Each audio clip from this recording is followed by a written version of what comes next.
Amphora, attributed to the painter of the Vatican Mourner. Greek, circa 550 to 525 BCE. James Logie Memorial Collection, accession number 43.57.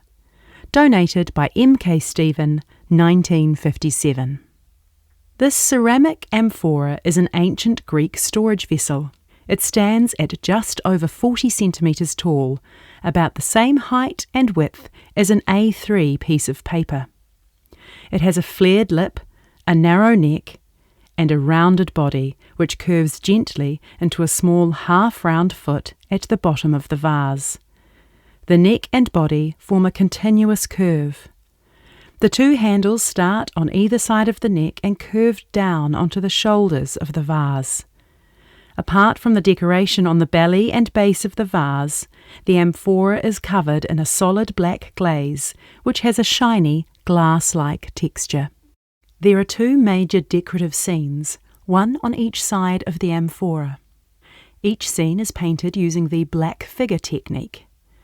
This means that the figures are painted black, while the background of each scene remains the rich terracotta colour of the clay. Female figures are depicted with the addition of white paint. Each scene is bordered at the top by a band of palmettes and lotus buds, entwined with intersecting red lines, which loop around and through the buds. Each palmette resembles the fan-shaped leaves of a palm tree. Lines of red are also used to decorate the inner and outer edges of the lip. These horizontal red lines are repeated along the neck and are also used to frame each decorative scene. Pictured on the front of the amphora is a scene from Greek myth featuring the ancient hero Heracles, his wife Deianira, the centaur Nessus, and a bearded onlooker.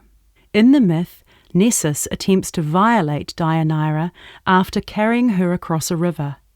In response, Heracles kills Nessus with a poisoned arrow. On this amphora we see Heracles standing to the left of the scene, wearing his distinctive lion skin cloak over a short tunic. He reaches his left hand towards Deianira and carries a club in his right hand, resting it against his shoulder. Deianira is shown standing partly behind the rear of the centaur, looking towards her husband. She is dressed in a red peplos, a plain dress that falls to her ankles, with a cloak over her head, which she holds away from her face with her right hand. Her cloak is decorated with white, dotted rosettes, similar in shape to daisies.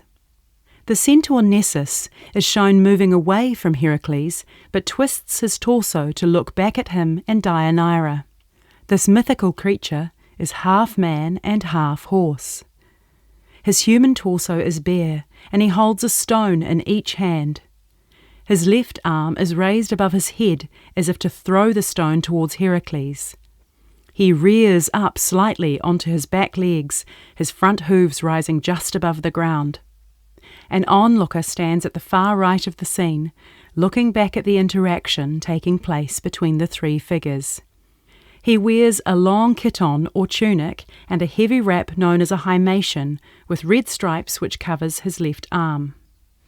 On the reverse of the vase is a wedding procession moving towards the right. The procession was an important part of the wedding ceremony, where the groom would take his bride to her new home. At the far left of the scene stands the bridegroom driving a 4-horse chariot with his bride beside him. He wears an outfit similar to the bearded onlooker on the front of the vase. The bride stands alongside the groom, holding her himation or cloak forward from her face. Her himation is decorated with white dotted rosettes. The horses overlap each other and are positioned in 2 pairs. The back pair rear their heads upwards, while the front 2 tip their heads down towards their chests. At the centre of the scene, just in front of the chariot, walk 2 female attendants, each dressed in a long peplos, a type of draped dress. Each woman uses one of their hands to hold a bundle of folded cloth on their head. At the far right, leading the procession, is the god Hermes. He wears a petasos, or wide-brimmed hat, and a short cloak over his tunic. Notably, he is missing his usual winged sandals. At the very base of the amphora, where it meets with the foot, is a row of thin triangles pointing upwards, reminiscent of sun rays. Above this is a double red line, similar to those around the neck of the vase. The foot is also decorated with 3 more thin red bands.